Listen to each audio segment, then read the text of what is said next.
Shalom and good evening. We continue studying the wisdom of King Solomon in the book of Proverbs, and today we will reflect on the guidance Solomon offers to every person.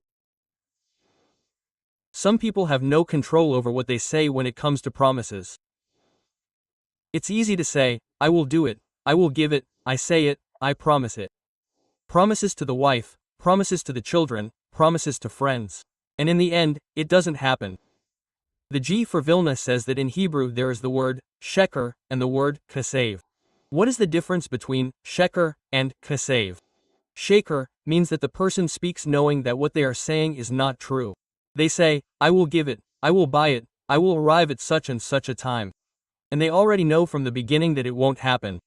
This is sheker, a lie. Kasev is when, at the moment of speaking, the person truly intends to do what they are saying, but in the end, they fail because they don't make the effort to fulfill what they said, because they give up easily. The word kasa comes from the same root as deception. In other words, although you didn't lie when you spoke, because you meant to tell the truth, you ultimately disappointed the one who placed expectations and hopes in you. The wise say, the righteous say little and do much. The wicked say much and do nothing. Every person should aspire to belong to the group of the righteous.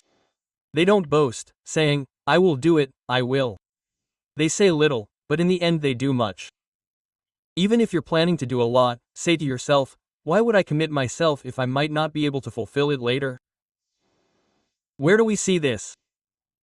An example the sages give of the righteous, who say little and do much, is Abraham, our patriarch. And of the wicked, who say much and do nothing, is Ephron. There's a story about Abraham and Ephron that the Torah tells us. It is written about Abraham that when he saw them in the heat of the day, for it is written that the Holy One, blessed be he, took the sun out of its sheath, for it was the third day after the circumcision that Abraham, at the age of 100, was commanded to perform. And on the third day is when the pain is most intense. Then God had compassion, for he knew he received guests. His tent had 4 entrances to accommodate everyone. God made it very hot, that is, a very hot day, to prevent people from coming so he could rest. But he was in great pain, sitting at the entrance of the tent. Perhaps guests would still come. He was all self-giving. And behold, 3 men stood before him. They were angels. One came to announce that Sarah would have a son, another was sent to destroy Sodom, and the third to heal Abraham. They were Raphael, Mel, and Gabriel. But Abraham did not know this. They appeared to him in the appearance of simple men. And he approached and asked the greatest among them, for if he stayed, the others would also stay. He says, if I have found favor in your eyes, that is, he sees him as the chief, do not pass by your servant.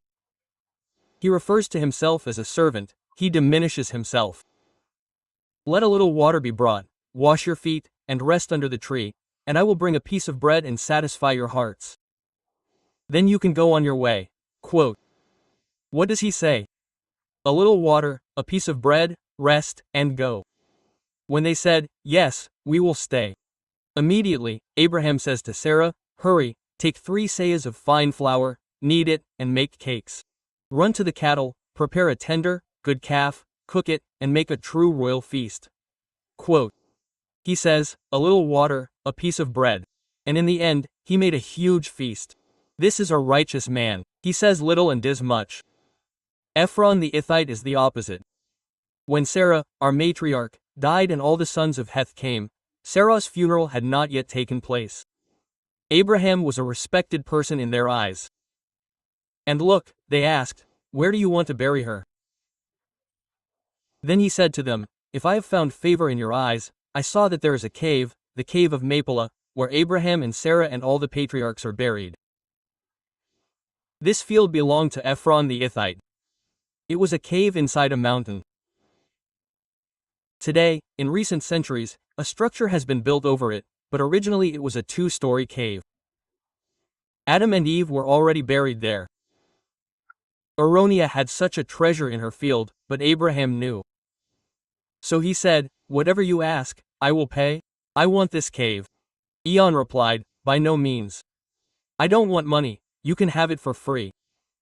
But in the end, when the time came to make the transaction, he said, 400 pieces of silver between you and me, what is that?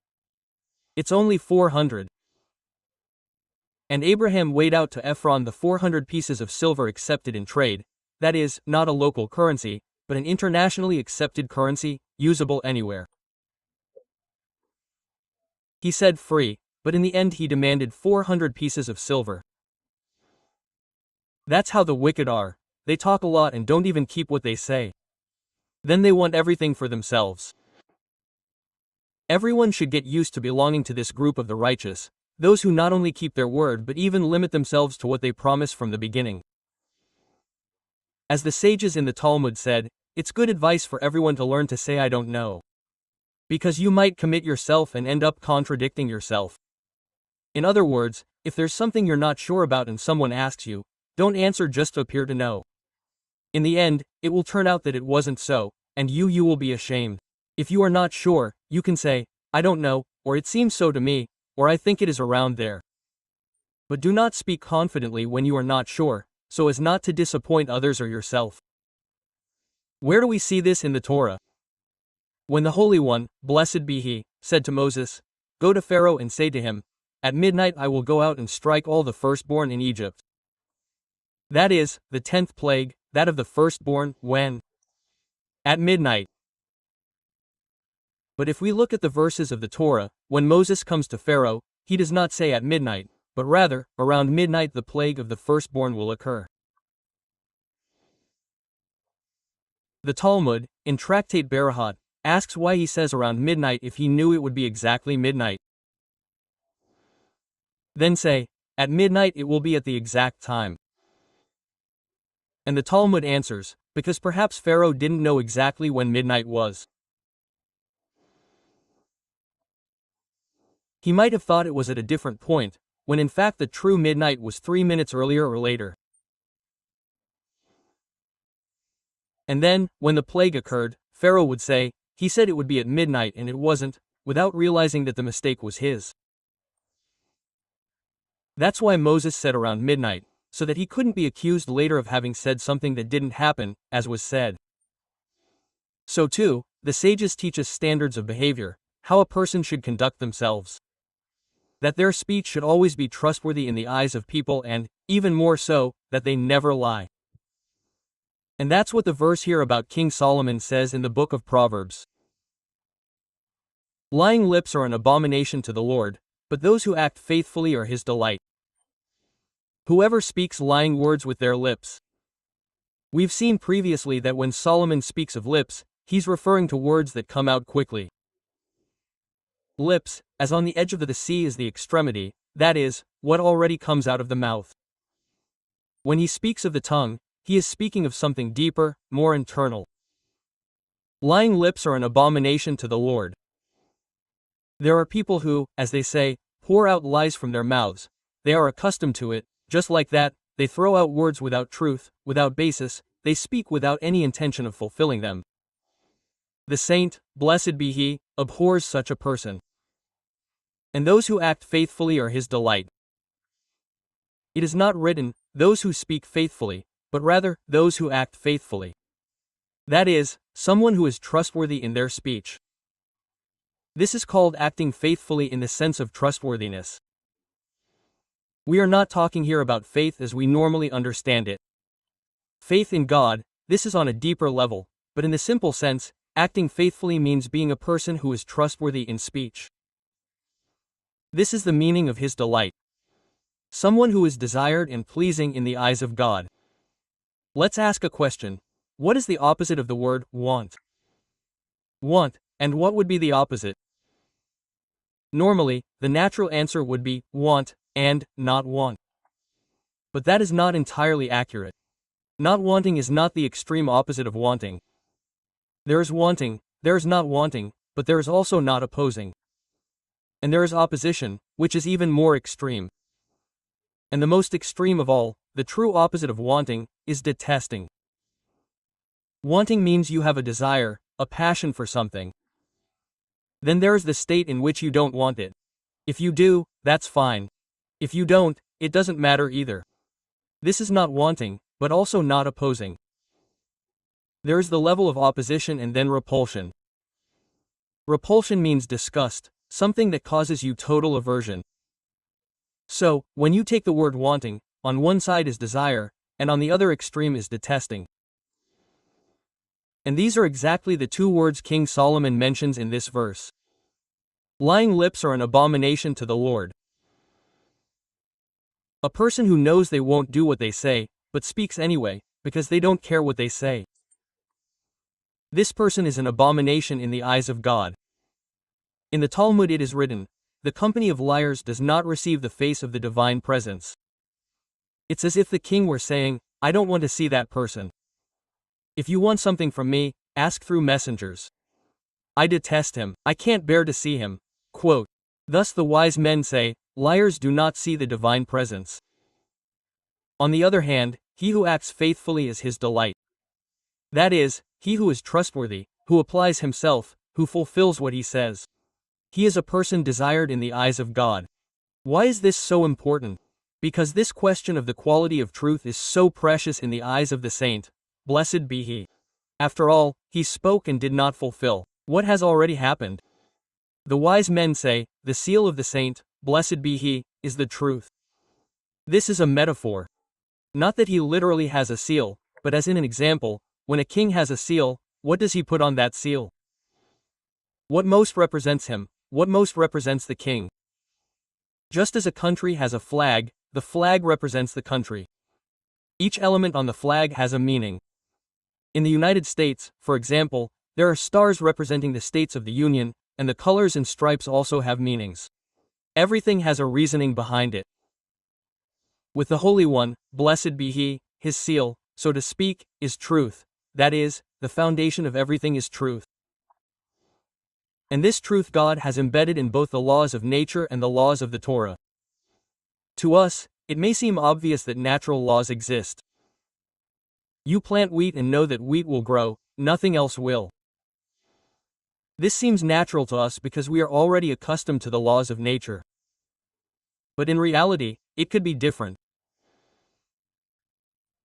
God could have created the grains of wheat with different types of genetic codes, so that when you plant wheat, you wouldn't know whether you would grow eggplant, barley, or something else. But the Holy One, blessed be he, established regularity in nature so that you know what you are doing and what the result of each act will be. Because God's seal is truth. The truth says, you have sown wheat, you will reap wheat. You have sown thorns, you will reap thorns. Quote. Also in the mitzvah he gave us in the Torah, the entire structure of reward and punishment is based on the quality of truth. And for those who like acronyms or codes, the creation portion begins with the words, in the beginning God created. And it ends with the words, God created to make, and thus it ends. And the heavens and the earth were completed, etc. At the beginning of the Torah, the phrase, in the beginning God created, has as a reverse acrostic the letters of the word, in truth, but with the letters out of order. At the end of the creation portion, God created to make, we have the word emet again, only this time in the correct order. This tells you that when you live in this world, you are within creation. You can see the scrambled truth. This is only at the beginning, but in the end, you will see that everything is true. That the Holy One, blessed be he, is a God of faithfulness and without injustice, just and righteous. When a person comes into the world the future, he sees that all the difficulties and doubts he had in this world regarding God, why did he act this way? Why did that happen? Why did the Holocaust happen? All these questions fall away. There he sees the whole picture. In this world, everything is confusing, but in the world of truth, you see the truth as it is. We previously mentioned what the Talmud says in the tractate Shabbat, where there is a short passage about the secret of the Hebrew letters. We wrote an entire book codifying all of this, and it's all contained in this short passage of the Talmud. All the secrets that were expanded upon by the Sefer Yetzirah, a Kabbalistic book that predates even the Zohar and deals with the secret of the letters and how they influence even a person's name. There in this passage of the Talmud, it is written that the word emet, truth, is formed by the letters aleph, men, and tav, which are firm letters. The letter aleph has two legs, it is stable, as written in a septorah. The letter m has a base, it is firm. The letter tav also has two legs, it is stable, because truth is stable. Aleph is the first letter of the alphabet, tav is the last, and mem is the middle letter. This means that truth encompasses everything, from beginning to end. Everything is clear, everything is firm. Sheker, a lie, has no legs. The letters shir, shin, are kufable. Aim, as written on a kephara, in both the Sephardic and Ashkenazi traditions, ends in a small, slanted line. If you make a model with it, it won't stand upright, it will fall. The letter Reich has only one leg. Try to build something with these letters, it will fall. In other words, a person who speaks the truth, that truth is eternal. People will always remember that you said something correct and will connect with you. But a lie is not stable. Today you say something, and tomorrow it turns out it's not true. It's also been said, as an illusion, that the letters shin, kufam, and the word shikar don't encompass all the letters of the alphabet. They're grouped close together at the end of the alphabet, and even that is out of order. This is a lesson to you. Don't lie. The lie will eventually be revealed. The sages further say that a person who lies, if they want their lie to have any chance of being believed, needs to put some truth into it. Otherwise, everyone will realize it's a lie.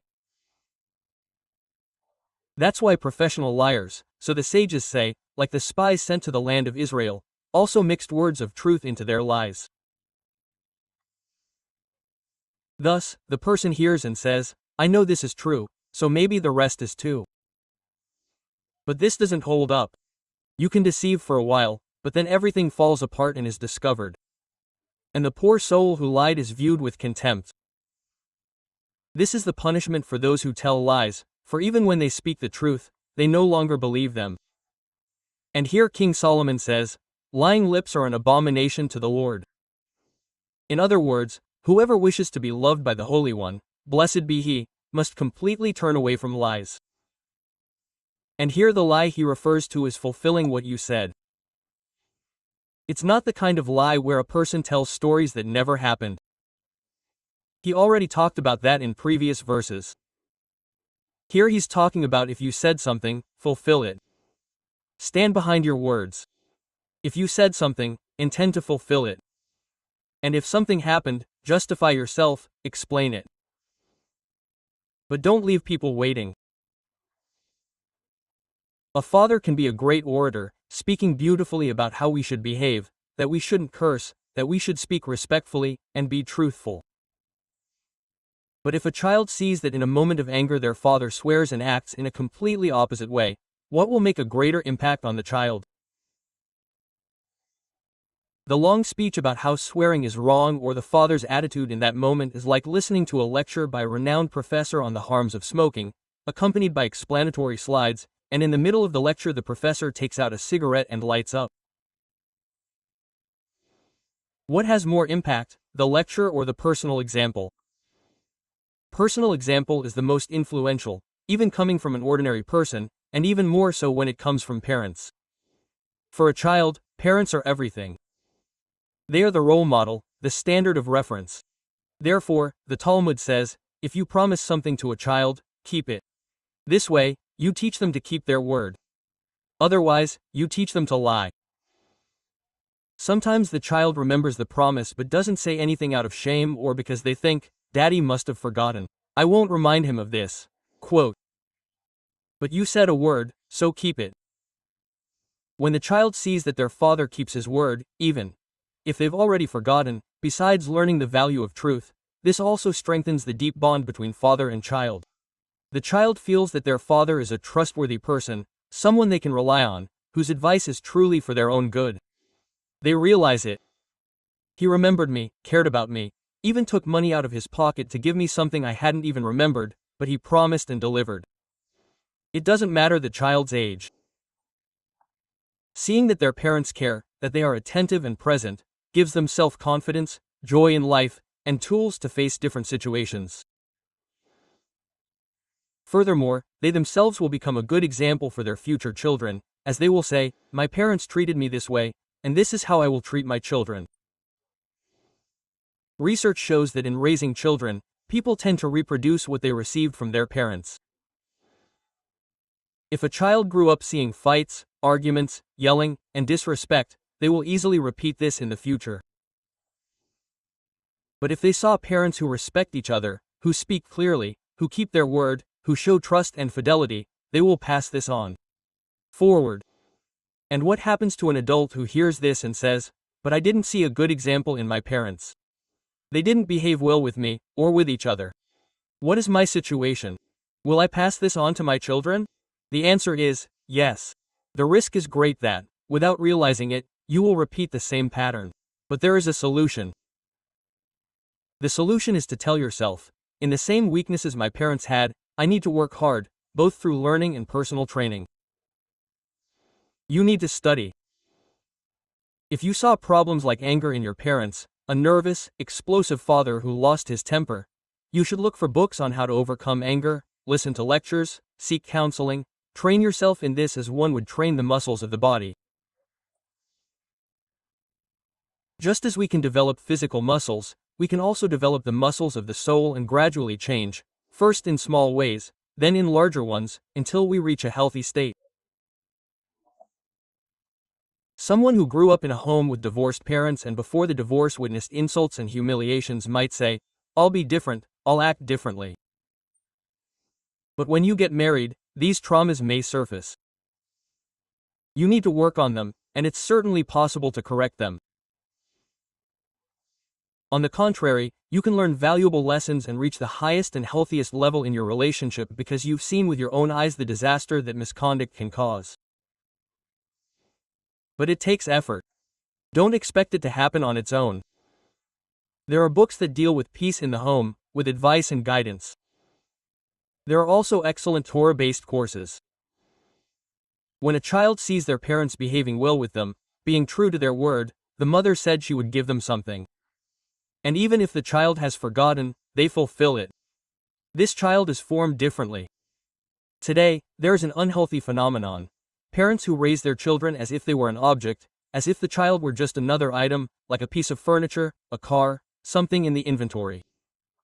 I have a car, a house, furniture, a cell phone, and also a child, as if they were something that serves only to fulfill a function around the father. In the previous generation, parents felt they lived for their children. And the children felt it.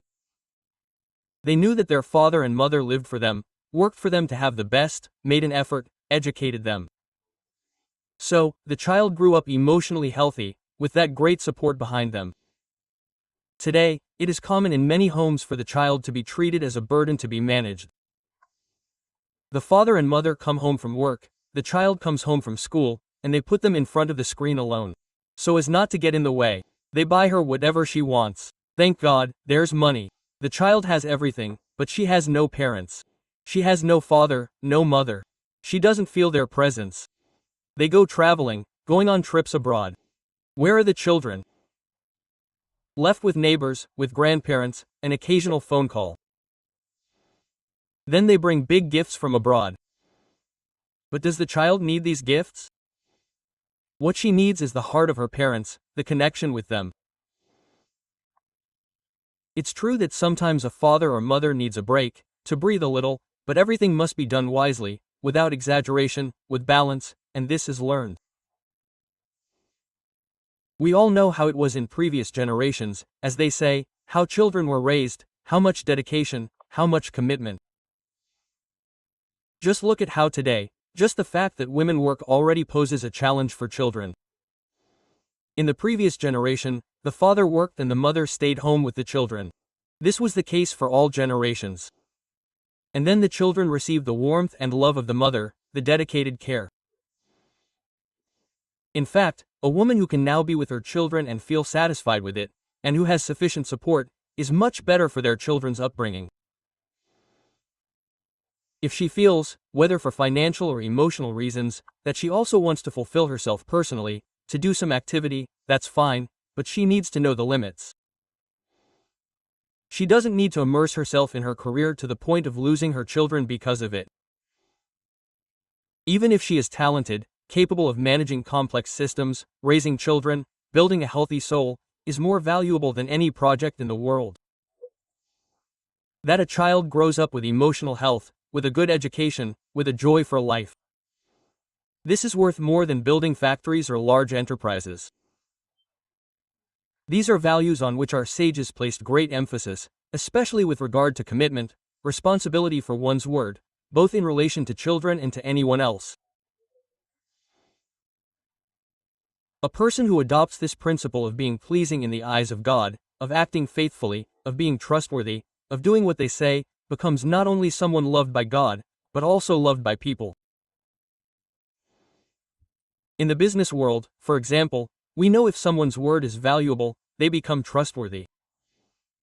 And even if they initially only get involved in small matters, this can lead to huge and important projects because they have a good reputation in the market. And we all know stories like this. People who, because of their commitment to truth and honesty in business, were willing to even lose money, said to the other, "There was a mistake, you will receive compensation." This builds a reputation. Later, this reputation generates profits many times greater. The same applies to trust within a marriage. The more trust, the more peace in the home. And in raising children, in all its aspects, the person who accustoms himself to being someone who acts faithfully, whose words are trustworthy, and who keeps their promises, that person wins everything. Let's read the words of Ram, Maimonides, on the laws of commerce, which pertain to the laws of property and financial transactions, but which also contain a great moral lesson. One who negotiates only with words, that is, someone who, in a purchase or sale transaction, has merely verbally agreed to a deal, without a signature or formal act, is not legally bound. The person promises to the other, "I will sell you this field, this house, this product," and then regrets it. According to Jewish law, as long as there is no act of acquisition, whether by surveying the object, signing a contract, or other valid means according to the Halacha, the person can go back on their word. But the Rambam writes, one who negotiates only with words must keep his word, even if no money has been received, even if no document has been drawn up, even if there has been no guarantee, and one who goes back on his word, whether buyer or seller, even if he has only spoken verbally and concluded the deal, even if he can still legally back out, is considered someone who lacks trustworthiness, and the sages are not pleased with such a person. The expression mi para, meaning mi para, is a warning used by the sages for cases in which someone goes back on a transaction that has already been committed to a legal act. However, in this case, Mishpar's formal warning doesn't apply, because legally he can back out, but he's still considered untrustworthy. The Ramban continues. Similarly, someone who promises to give a gift to another person and doesn't deliver is also considered untrustworthy. If the person has already delivered the gift, then the object belongs to the recipient, and they can't go back on it. But if they only promised and didn't deliver, even if they can legally back out, that's not right, it's not the way it is. But he adds, and as is characteristic of the Torah, which is the Torah of truth and balance, this doesn't apply in all cases. In what case does it apply? In small gifts, because the recipient trusted when they were promised. But in large gifts, it's not considered untrustworthy, because the recipient understands that it's something so valuable that the promise isn't final without a formal act. For example, if someone says, "You're a good person, I'll give you my apartment," they can go back on it. The other party didn't really expect to receive it. So, in this case, it's not considered a breach of word. But if someone promises to give something small, something ordinary, and then regrets it, saying, "Why did I say that? Even if I feel it was a mistake, the right thing to do is to keep it. You said, then keep it." There's another Relacha, in which the Rambam already calls the person a cheater, and that's already a more serious level. Someone who receives money from another to buy a property or movable property, for example. Someone says, "Are you going to travel to the United States? There's a house there at a good price. I've already spoken to the broker. Buy it myself. I can't go now. Here's the money. I'll pay everything, including the fees. And this person, with someone else's money, goes, finds the seller, but buys the house in his own name and then returns the money to the one who sent it. Legally, he doesn't owe anything. He bought it for himself and returned the money. But the Ramban says, he's part of the category of cheaters. What he did is valid from a legal standpoint. The house is his. But there is deception, there is dishonesty. This is how the Torah guides human beings in all aspects of life, to be upright, to act with balance and justice. Even if it seems like a person is losing a little at that moment, they are gaining quality of life, gaining spiritual elevation, gaining closeness to the eternal. The sages said, "Who is honorable? He who honors others." When someone is not trustworthy in their word, the fault is not just between them and their neighbor. This demonstrates that they themselves do not understand human dignity. You said something, you promised, so deliver. People expect it of you. When a person has self-respect, when they value themselves, they also become someone who delivers. And the wise men say even more. There's a verse in the Psalms, a Psalm of David, that says, "O Lord, who shall dwell in your tent? Who shall reside on your holy mountain? Or who shall be worthy to be so near the Holy One? Blessed be he." The answer comes immediately. He who walks with integrity practices righteousness and speaks the truth in his heart. He walks with integrity, not in the modern sense of the word, naive, as it is used today, of someone easily deceived. In biblical Hebrew, tamim means complete, whole. As it says, "Be whole with the eternal your God." Integrity is wholeness. Therefore, the person who walks in wholeness with the eternal, who acts with justice, all their actions are guided by righteousness and speaks the truth in their heart. What does this mean? The person speaks to themselves truthfully. You are sincere with your own heart, with your intention. Hagmara asks, what does it mean to speak the truth in your heart? It's not enough to say, speak the truth. What does it mean in your heart? And the Gemara answers, this is the case with Rav Safra, one of the Amorites. He was in the middle of reading the Shema. During the Shema, it is forbidden to speak or even make signs. In some parts of the prayer, such as the blessing after meals, one can make personal requests and even gesture, as this is already outside the central part of the blessing. It's a good thing. One eats, thanks God, and also makes requests. Those who give thanks and ask receive abundance. But during the Amidah, the central silent prayer, gesturing is forbidden, and so is the Shema. Ravi Safra was reciting the Shema silently, focused. A man approached him, knowing that Ravi Safra wanted to sell his donkey, a quality donkey, strong, robust. The man asked, "Do you want to sell me your donkey for 500 coins? Rav Safra didn't answer, as he was in the middle of the Shema. The other man thought, he's not answering, it must be because he thought the price was low. So he said, 600. Still no answer, 800. The man continued raising the price, 1,000, 1,200. But Rav Safra, focused, didn't answer.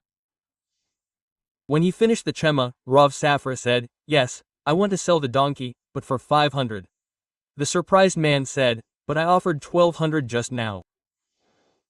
Rabbi Safra replied, "The moment you said 500, I had already accepted it in my heart, and I don't want to go back." That's what it means to speak the truth in your heart. Even if no one knows what they hear, even if according to Jewish law he could accept the highest price, Rabbi Safra acted with integrity and completeness. This is the spiritual elevation of the human being. The more a person educates themselves to be whole, to reach a higher spiritual level, the more they also gain joy in life and inner peace, and they certainly become dear and loved in the eyes of the Holy One, blessed be He. Let us now say a few words about the 3 weeks. This year, 5785, the 17th of Tammuz, falls on the following Sunday, a day of fasting.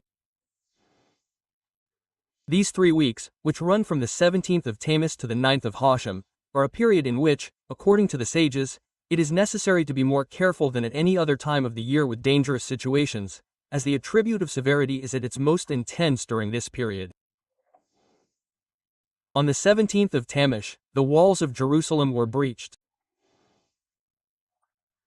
The Romans had laid siege to Jerusalem for several years, until they managed to breach the walls and begin the massacre of the Jews within the city. During those 3 weeks, there was a real war, a veritable bloodbath in Jerusalem. An excellent activity for those who want to take their children on vacation is to visit the city of David. It's highly recommended. Take them on a meaningful tour, perhaps even ending with a study of a passage from the Torah. There's an entrance fee, and access is just below the western wall, past the garbage gate. There, you walk on the original pavement where our ancestors walked during the Second Temple period. A golden bell was found there, and it still rings. It was part of the high priest's robe. This bell fell into the city's sewage canals and was discovered there. We included a picture of it in our book on biblical archaeology. There are many impressive finds. It's extremely important to connect with Jerusalem. In these underground drainage canals, which ran beneath the streets of Jerusalem, there were tunnels wide enough for people to walk through. They found ceramic jars there. What was it doing there? A pot of food. They also found clay lamps, all of this inside sewage channels. Why? In some places, the paving stones above the drainage channels were broken. Who broke this? When you open the book of Josephus, son of Mattitahu, who witnessed the destruction of the Second Temple, he reports that when the Jews realized the Romans were breaching the walls of Jerusalem and there was nowhere left to flee, many hid inside these underground channels and took pots of food with them. When the Romans discovered people hiding there, they broke the paving stones above, went down, and massacred everyone. It was summer. In summer, there's no rainwater flowing through these channels. So, the place was dry. And today you can walk inside these tunnels, exactly where our ancestors hid over 2,000 years ago. Everything can still be seen. It's something very important. Children will feel the thrill too. Climbing the stairs that led to the temple. You step on the same steps our ancestors used to climb to the Beit Hamikdash when it was still standing. These are unique experiences. In the book Biblical Archaeology, we have a series of 6 volumes, 6 parts, which begins with the flood. Before the flood, everything was annihilated, but from the flood until today, well, we haven't reached the end of the book. The collection goes up to the period after the destruction of the Second Temple. All the findings presented parallel the biblical accounts. You see photos, you see realities. The seal of King Hezekiah, the seal of Jezebel, who was Queen Sidon, wife of Ahab, and many other finds. Truly, truth will spring forth from the earth, as the verse says. And indeed, the earth is bringing forth truth. By the way, look at these 3 words, emetmi, eretz, titzma. Look at the initial letters. Aleph, Men, Tav, again form the word M. Truth. This whole quality of truth revolves around on the 17th of Tammuz. The Romans breached the walls of Jerusalem and began the massacre of its inhabitants until they burned the temple on April 9. This was during the destruction of the Second Temple. In the destruction of the First Temple, it was the Babylonians who destroyed it, King Nebuchadnezzar of Babylon. They breached the walls on the 9th of Tammuz. For several weeks there was a massacre, and on the day of the Hail Mary, the temple was burned. In all, we have only 2 temples in history, and both were destroyed on the same day, the 9th of Hail Mary. The Zohar explains that on the day of the Hail Mary, the Sumerim dominates negative forces. There are 365 days in the year, each corresponding to one of the 365 negative mitzvah. In the portion of Vayikra, the Torah commands, "You shall not eat the sciatic nerve, for the angel with whom Jacob wrestled touched that nerve." This commandment corresponds exactly to the day of the Hail Mary, and this same angel dominates on that day. The system of creation is extremely complex, far beyond what we can perceive with our eyes.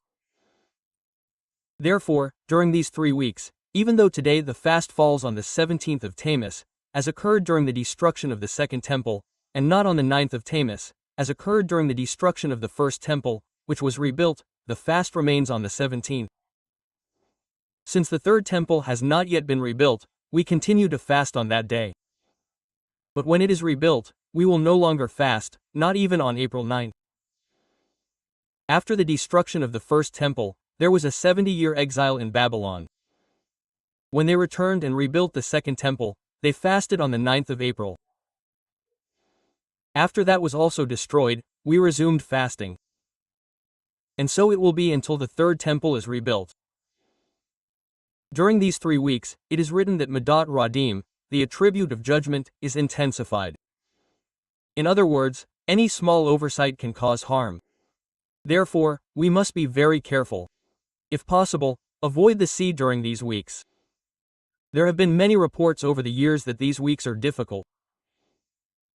Therefore, we must also intensify our prayers for the people of Israel as a whole, for the soldiers. Each person should pray for the soldiers, for the security forces who are in danger. We must dedicate merit. How many miracles and salvations have we seen since the people of Israel strengthened spiritually after the October massacre? What force did that awakening have? Without a doubt, it had a great impact on the heavens, and that's why we saw so many miracles. Imagine someone at 120 years old arriving in the world to come and being told that he will receive the great reward for killing Nasrallah. And he asks, I'm 70 years old. How did I kill Nasrallah? Quote. And they answer him, you were one of the 100 who strengthened themselves in keeping Shabbat. And it was this strengthening that gave the heavenly angels the strength to eliminate you. You are part of that. Or that missile that fell near Soroka Hospital and killed no one.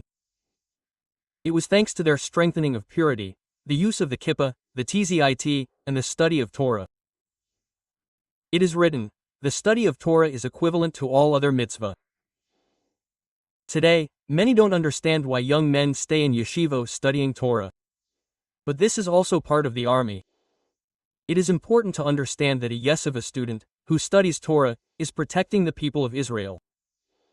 Whoever believes in the Creator of the world and the Torah, this is clearly written.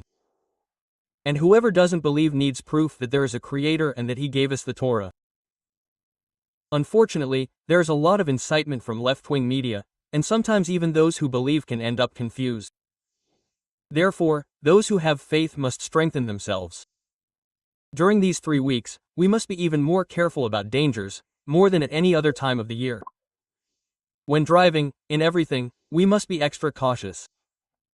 And we must multiply our merits to attract even more miracles and salvation to the people of Israel and to protect ourselves, with God's help, from any danger. On this day, the person does not eat or drink. The night before, it is important to ensure that one eats, drinks water, and prepares adequately for the following day. Some people are exempt from fasting. A woman who has given birth within 30 days of giving birth is exempt. A woman who has suffered a miscarriage, God forbid, is also considered a postpartum woman for up to 30 days and is exempt. Women who are breastfeeding or pregnant are also exempt. The fast of the 17th of Tammuz, as well as the 10th of Tevet and Tesson Gadala, is considered a lighter fast. This is unlike the fast of the 9th of Hashem and Yom Kippur, which are more severe. Therefore, in these 3 lighter fasts, pregnant women, nursing mothers, and elderly people who have difficulties, even if they are not at risk, are exempt. In the case of Yom Kippur, however, only in cases of life-threatening risk is the fast permitted to be broken. Furthermore, if a person is sick, even if they are young and their condition is such that they need to stay in bed, even if their life is not at risk, they are exempt from fasting. However, if they are only mildly unwell but functioning normally, they should fast. In short, the sages did not decree the 17th of Tammuz fast for the sick, pregnant women, nursing mothers, or those with severe weakness. But a healthy young person, 20 years old, 15 years old.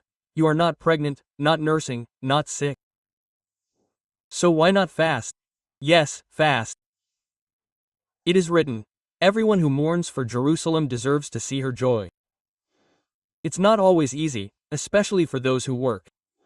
But this effort is also beneficial for the body. Even doctors say that from time to time a day of fasting is good. It cleanses the digestive system. And here you are not fasting for health reasons, but you still receive this extra benefit. And most importantly, by accepting this fast, you become a partner in the pain, mourning, and suffering of the people of Israel. And as it was said, whoever mourns for Jerusalem deserves to see her joy. When the Messiah comes, he will sit with you and with all the people of Israel for a festive meal. How great is the spiritual elevation of the person who connects in this way with the people and their history. May it be God's will that we soon merit complete redemption with goodness and mercy. Amen. Quote,